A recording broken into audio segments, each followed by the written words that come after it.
Kita beralih informasi lainnya, pemirsa, 2 kurir dan seorang pengendali narkoba jaringan internasional ditangkap Badan Narkotika Nasional Provinsi Sumatera Selatan. Dari tangan ketiganya, petugas menyita barang bukti 13 kg sabu.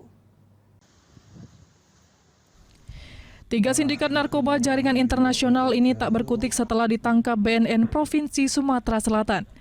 Ketiganya merupakan warga Palembang dengan inisial S dan RH sebagai kurir narkoba dan MA sebagai pengendali narkoba. Dari tangan ketiga pelaku penyalahgunaan narkoba itu, petugas mengamankan barang bukti narkoba jenis sabu seberat 13 kg. Menurut keterangan Kepala BNN Sumsel, ketiganya ditangkap di kawasan Seberang Ulu setelah mendapatkan informasi dari warga yang resah dengan kegiatan para tersangka. Ketiga tersangka sendiri telah mengedarkan ratusan kilogram sabu yang berasal dari Malaysia di wilayah kota Palembang dan Sumsel. Barang bukti tersebut kemudian dimusnahkan petugas dengan cara diblender agar tidak disalahgunakan dan ketiga tersangka terancam hukuman mati. Ya, itu bisa dikatakan selama ini menjadi gudang.